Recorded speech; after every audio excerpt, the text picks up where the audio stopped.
Și bine v-am găsit la un nou video. Astăzi nu mai lucrăm la șantierul din Cotez, dar tot așa se va numi seria. Iar în acest moment am pus prelat, am pus de toate. Mai avem de acoperiți, de pus pe jos și de făcut ușa. Hai să începem. Bun. Acum te pun pe tine la comandă. Stai că se blochează așa.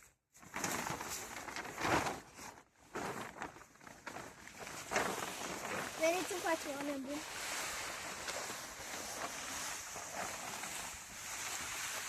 Deci, aceasta este noua noastră intrare. Se vede? Se vede? Da. Asta este noua noastră intrare. Și cred că în episodul de astăzi vom termina. Nu știm.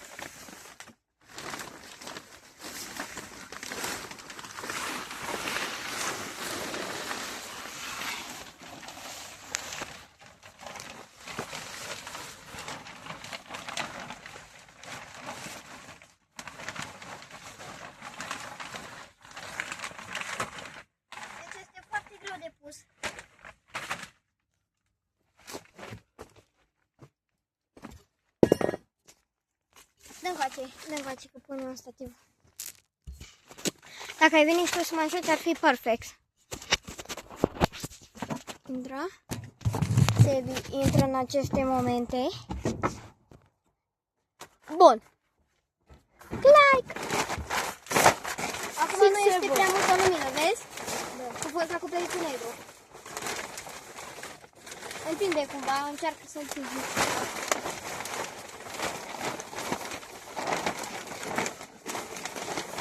La perfecțiune! Ai, sunt eu. Ce sunt acolo? Nu știu.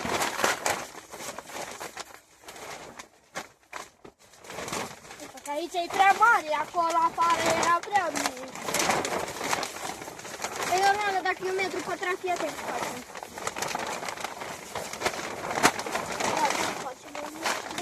Bă, faci gauri!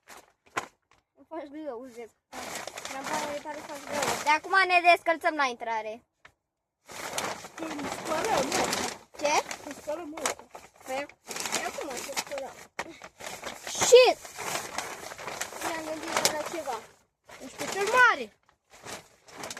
Da. Pe sus. Aia e.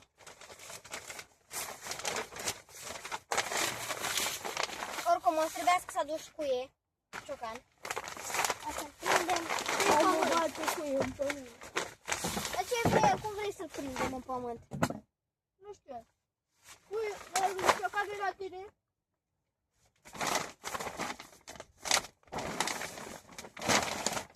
No! Uite-l aici. O să vrei? Adu-tu cu el.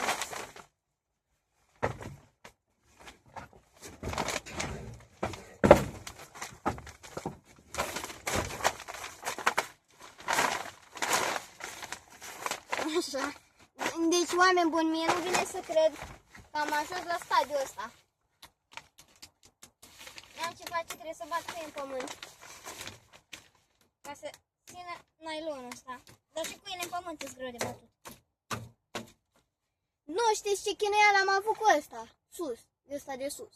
Și ăsta trebuie spălat. Doar că am uitat să... Eram prea concentrat și am uitat să pornim filmarea. Era să zic alt cuvânt. Ai înțeles ce se zice.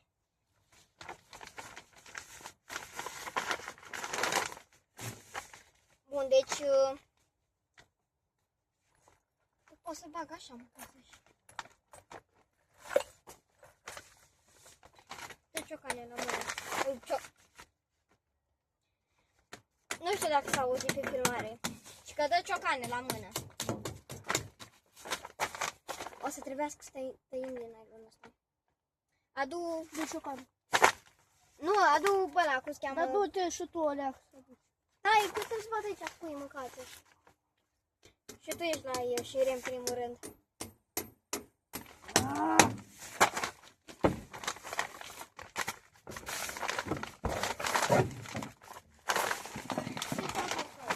Ce? Ăla care mai tăiam noi lemne. Dacă batem dita mai puiul să stăie.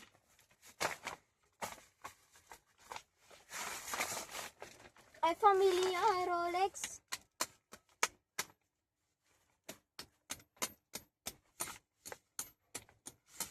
Dita mai puiul, batem în pământ.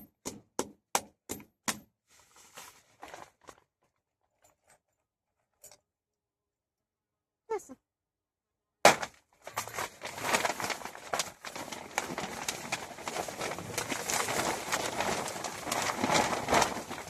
Uite chiar! Să prindem aici susă. Deci, moment. Du-te după sârmă. Eu trebuie să prind aici totul.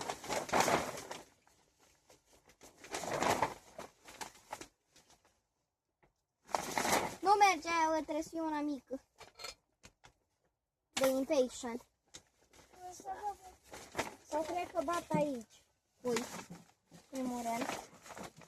Deci, este o nebunie.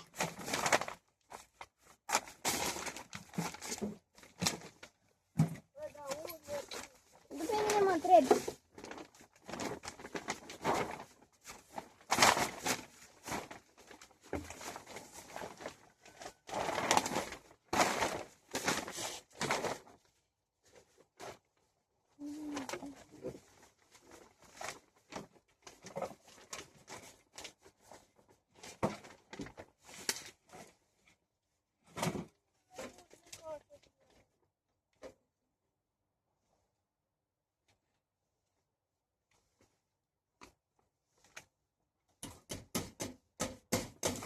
Ar merge acum sinceră muzică, dar ne luăm copil right.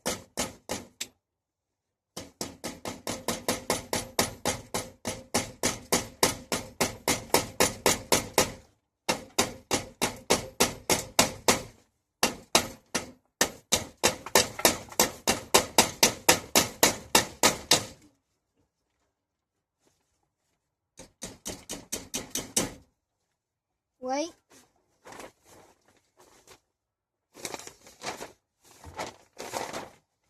Acolo știi de ce nu se poate aia? Că aia nu se poate învârti.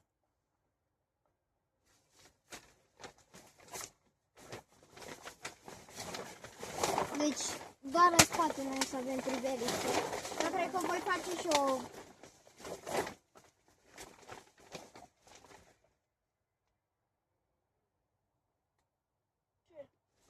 Hai, veniți cu mine, oameni buni, să luăm sârmă. Ai acolo ăla de sârme, nu? Ai acolo ăla de sârme. Da. Dă-l încoace. Mamă, să vezi că nu o să mai vadă nimica.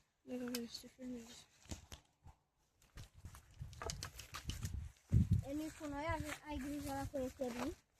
Ăla chiar îmi pare că nu... Greșit!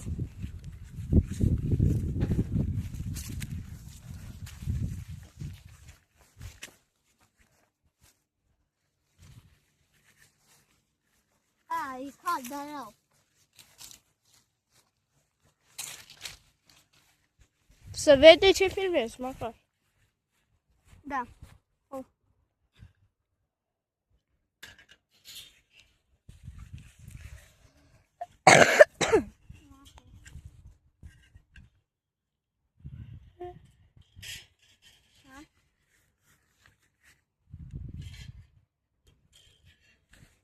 Și ușor a fost. Ha.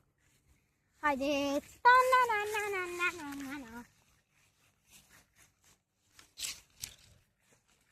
Ia uite tu, domnule cameraman.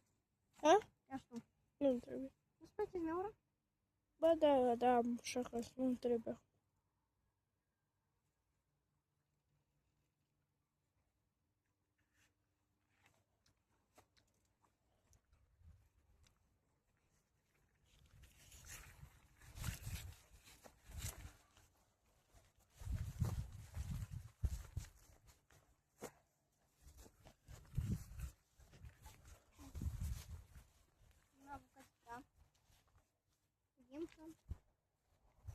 Uita.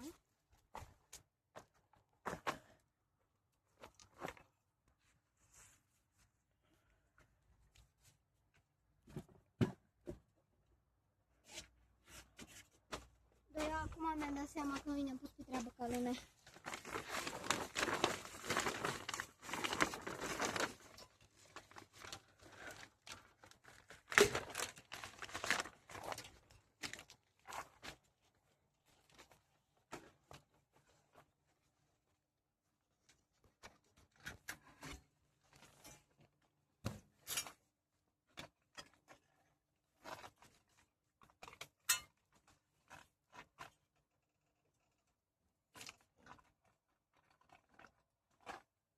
Nu știu în momentul ăsta dacă chiar o să țină ce fac eu aici, dar sperăm.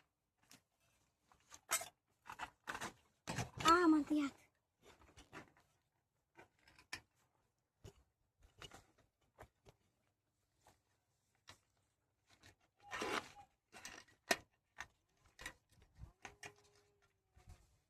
Sebi, poți să pui o pauză.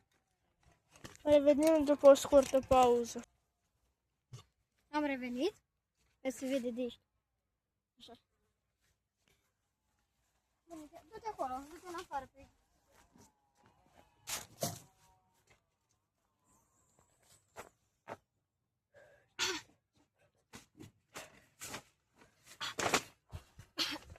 Pune pauză, pune pauză. Pune.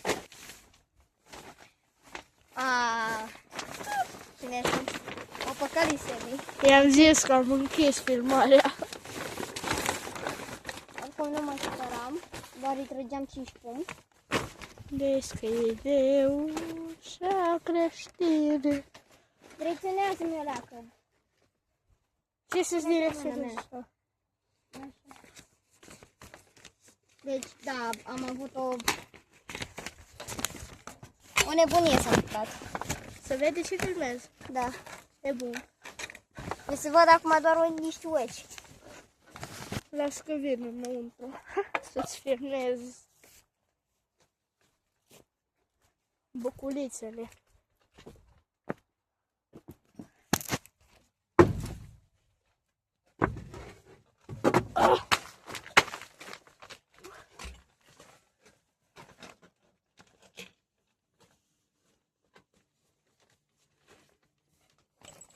Mă, Matei, în cui de ăsta trebuia să batem în pământ? Mai. Bate-l pe mijloc. Mijloc? Ăsta. Dar n-avem de ce o... Așa. Glumesc că... Cum? Ia-o de astea mici.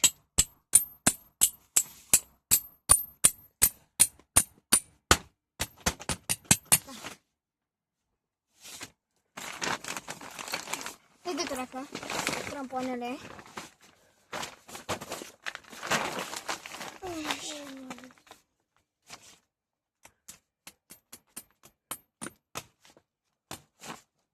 Ia Matei.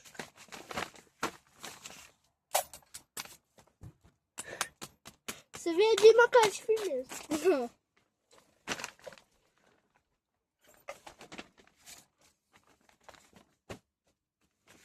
Trebuie întânsă și pus și aici apoi.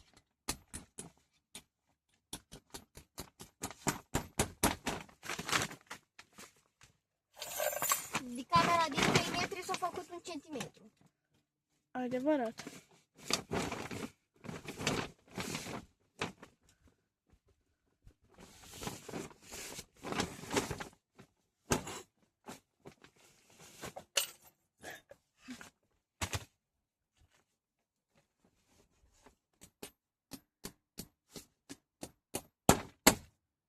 O să rezolve problema asta. Da, vreau și eu să bag niște cui. Stai, trebuie să terminăm aici. Te descurci și să termini acolo. Da, hai să încheiem video. Cam atât a fost acest episod. Nu uitați să dați un like, un share, un subscribe. Ne vedem data viitoare și cu partea a doua. La revedere!